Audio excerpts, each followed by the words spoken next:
बीच में फालतू बातें ना करो भाई। वो लोग बातें कर, हम कर रहे हैं। ऐसा है ना गोविंद, अभी अभी जो आनंद कह रहे थे कि तो मानव का जो जीवन है ये एक तरह का ये यज्ञ है।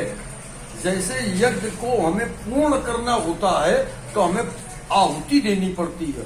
जैसे कि एक उदाहरण के लिए कि आचार्य जब हमारा यज्ञ पीठ पर बैठा होता है और कहता ओम नमो भगवते वासुदेवाय नमः स्वाहा बोलता है ना, तो ये वो धर्म की स्थापना के लिए यज्ञ होता है। उसमें मंत्रोच्चारण के द्वारा देव या देवी या आपका कुल गुरु या आपका कुल देवता का आवाहन करके आचार्य के विधिवत अनुसार आप आहुति देते हैं। ईश्वर ने मानव को जो जन्म दिया है ये एक आपका यज्ञ है। अब उसको आप ऐसे समझें, इस जीवन में आपको क्या क्या लेना और क्या क्या देना पड़ता है ना। तो मानव के जीवन की सफलता को अगर तुम्हें प्राप्त करना है तो इसमें इस यज्ञ में आहुतियां देनी ही पड़ेंगी। और वो आहुतियां कौन कौन सी होंगी? केवल शब्दों से खेलने में महारत हासिल हो गई है तो आपका ये यज्ञ पूर्ण नहीं हो सकता। मानस कह रही है कि कोटि कोटि मुनि यतन कराही अंतराम कही आवत नाही। क्यों? मानसकार परम पूज्य श्रद्धे बाबा तुलसीदास जी लिख रहे हैं रामचरितमानस में कि कोटि कोटि मुनि और यतन कराही अवंत राम कही आवत नाही। क्यों नहीं कम? जब तुमने एक लंबे समय तक, समझना इस विषय को, जब आप एक लंबे समय तक भगवान का भजन करते रहे, स्मरण करते रहे, पूजा पाठ तीर्थाटन दान धन सब कुछ करते रहे, लेकिन अंतराम कहीं आवत नहीं, कारण यहाँ एक राज छिपा है। इसलिए कि ये सारा कुछ तुम जो करते रहे ये सिर्फ संसार को दिखाने के लिए करते रहे। ये सिर्फ ऊपर से एक लिबास पहने रहे धर्म का और संसार में इस लिबास की आड़ में अपराध और पाप करते रहे। इसलिए तुम उस काम पे सफल नहीं हो पाए कि अंतराम कहीं आवत नहीं। अगर आपको अंत समय, जैसा कि दूसरी चीज मानसकार कह रहा है कि जन्म मत मरत और दुसाह दुख होई, जन्म में और मृत्यु में अपार कष्ट आपको सहना पड़ेगा। तो जन्म वाला कष्ट सह करके तो आप मृत्यु लोक में आ गए, लेकिन मृत्यु का स्थान प्राप्त करके परम तत्व में आपको जाना होगा। तो वो दर्द से अगर बचना है तो सिर्फ एक इलाज है आपका, वो राम नाम का शब्द। कल युग केवल,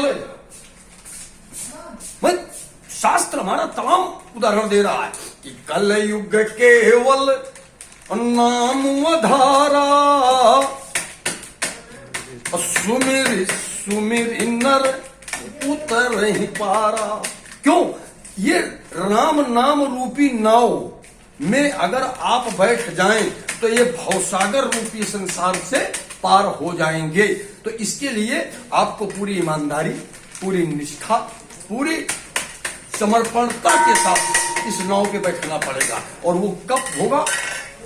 जब आप अपने इस जीवन रूपी यज्ञ में पाप रूपी हवन की आहुतियां कंटिन्यू आप देते रहें तब।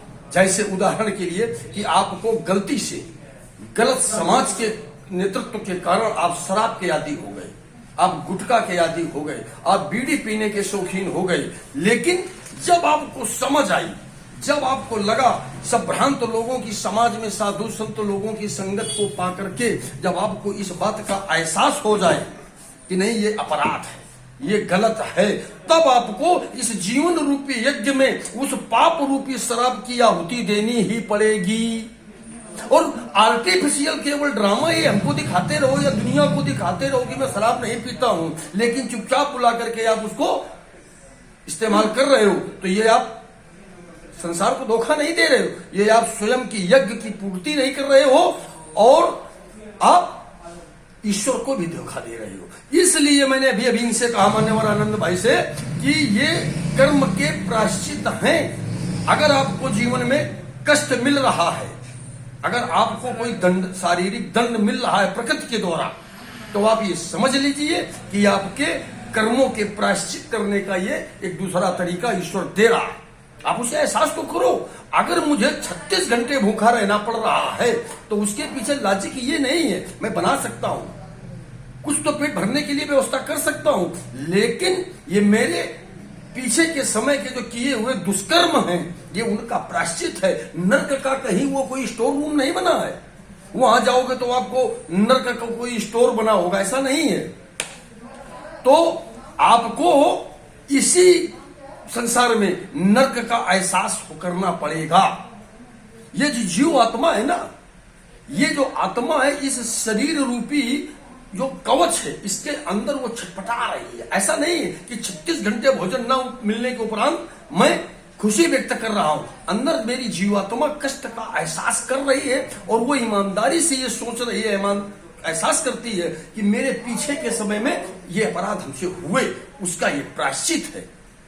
इसलिए जीवन को अगर इस रूपी यज्ञ को अगर आपको सफल करना है तो भाई ये नोट कर लें आप कि आपको पाप रूपी जीवन में इस यज्ञ की आहुतियां देनी ही पड़ेंगी। और बिना पाप रूपी आहुतियों को इस यज्ञ में समर्पित किए और बिना ईमानदारी, और जैसे कि 34 एक आपको सूक्ति बता दूं कि निर्मल जन मन, ये ब्रह्मवाणी है, कि निर्मल जन मन और सो मुहि पावा, मोहि कपट छल छिद्र न भावा। और निर्मल मन कब होगा? वही जब आप पाप रूपी आहुतियां इस जीवन रूपी यज्ञ पर देते रहोगे, तब धीरे धीरे गंदगी आपकी हटती रहेगी और आपका ये जीवन साफ होता रहेगा। और बिल्कुल क्लीन करने के लिए एक साबुन है, दुनिया का कोई डिटर्जेंट और कोई सोप तुम्हें साफ नहीं कर सकता, केवल एक साबुन है कि इस रामचरित निज मानस से, इस रामचरित निज मानस से मन निर्मल अपना करना होगा। और हे राम तुम्हारे जीवन से क्या क्या गुण हमें लेना होगा। और इतिहास पुरुष यदि बनना है तो संघर्षों से फिर लड़ना होगा। और इस रामचरित निज मानस से मन निर्मल अपना करना होगा। तो मान्यवर, बस सिर्फ इतना कहना चाहता हूं कि अगर जीवन को क्लीन और साफ करना है, अंतिम समय अगर ब्रह्म के पुष्पक विमान में सवार होकर के ब्रह्मलोक में परमात्मा के तत्व पर आपको विलीन होना, इस संसार के आवागमन से मुक्ति चाहते हो रियल में, तो फिर एक ही विकल्प है, वो कि काम क्रोध लोभ मद। कौन कौन चीजें? 4 चीजें याद रखिएगा, काम क्रोध और लोभ मद और नाथ नरक के पंथ। ये 4 चीजें आपके अगर जीवन के आसपास या आपके जीवन के साथ सफर कर रही हैं तो ये आप गांठ बांध लें कि आपको नरक का ही द्वार खुलेगा, आपको ये रास्ते वहीं ले जाएंगे। इसलिए इन 4 दुर्गुणों से काम, अब काम में बाकी विश्लेषण पर नहीं जाऊंगा, बुद्धिमान आप लोग हो, काम पर समझ लीजिएगा। काम में अगर कंट्रोलिंग आप पावर आपके जीवन पर नहीं आई, सेक्सुअल बुराई अगर आपने इस जीवन रूपी यज्ञ में आहुति नहीं दी, तो निश्चित नोट कर ले कि आपको नरक आपका इंतजार कर रहा है। काम क्रोध, क्रोध पाप का बाप है, अपराध का जन्मदाता क्रोध है। तो काम क्रोध और लोभ मद। लोभ चाहे 1 पैसे का हो, चाहे 1 करोड़ का हो, चाहे मुफ्त में खाने का हो, चाहे किसी की जेब का खाना हो, किसी भी किस्म का वो लोभ की संज्ञा में आता है। तो आपके हृदय में ये नहीं आना चाहिए कि राठौर का चुटिया बना के 1 पैकेट दूध मंगा के चाय पी ली तुम बड़े खुश हो गए, राठौर का बेवकूफ बना दिए। नहीं, आपने 30 रुपए मैं जानते हुए इसलिए खर्च कर दिया कि चलो यार जूनियर है हमारे, खाए पिएंगे खुश रहे, लेकिन आपको क्या लगा कि बेवकूफ बना दिया। तुमने मुझे बेवकूफ नहीं बनाया, तुमने अपनी जीवात्मा को बेवकूफ बनाया, क्योंकि लोभ के आगोश में फंस करके और तुम अपने लिए एक नरक का रास्ता खोल रहे हो। तो काम, क्रोध, दया, लोभ, मद, मद माने अहम, घमंड, चाहे वो शरीर का हो, चाहे सुंदरता का हो, चाहे पद का हो, चाहे प्रतिष्ठा का हो, अदरवाइज किसी चीज का अहम नहीं होना चाहिए। तो ये सारी संसार के जो दुर्गुण हैं, इनको आप हवन, ये जो यज्ञ है जीवन रूपी यज्ञ, उस पे आप आहुतियां दें, और जब तक एक आहुति नहीं दोगे तब तक जीवन के दुर्गुण तुम्हारे खत्म नहीं होंगे।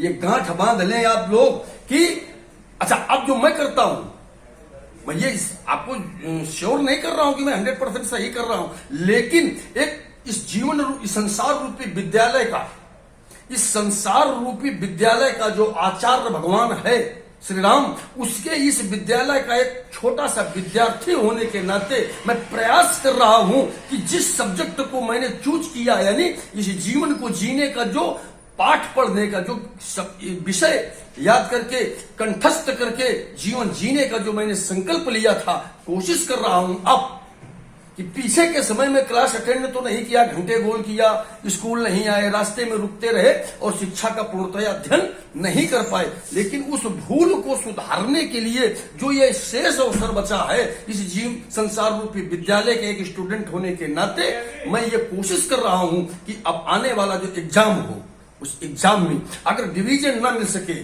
अगर गुड फर्स्ट ना आ सकूं या कोई डिप्लोमा ना पा सकूं तो कोई बात नहीं, लेकिन कम से कम इस विद्यालय में पासिंग मार्क के नंबर लाने की प्रयास में जरूर लगा हुआ हूं, और ईश्वर से दुआ करता हूं, उससे प्रार्थना करता हूं कि इस विद्यालय से डिवीजन मत दिलाना कोई बात नहीं होगी, लेकिन पासिंग मार्क दिला करके इस विद्यालय से निकाल करके किसी अच्छी डिग्री कॉलेज में, यानी ईश्वरी की जो आध्यात्मिक डिग्री कॉलेज है वहां एडमिशन करवा करके और वहां से का प्रोफेसर जरूर बना दे। बस यही ईश्वर से प्रार्थना करता हूं, और मैं आप लोगों से उम्मीद करता हूं कि इस जीवन रूपी यज्ञ में बुराई रूपी आहुतियां आप कंटिन्यू समाहित करने की कोशिश करें। परमात्मा बड़ा दयालु है, ईश्वर चाहेगा तो एक दिन आप लोगों का भी जीवन बिल्कुल निरोगी होकर के और ईश्वर के चरणों पर आपका प्रेम और स्नेह युक्त जीवन जीने में और परिवार को कुशलता देने में कामयाबी होगी। बस यही मैं ईश्वर से प्रार्थना करूंगा। जय हिंद, जय भारत, जय श्री राम।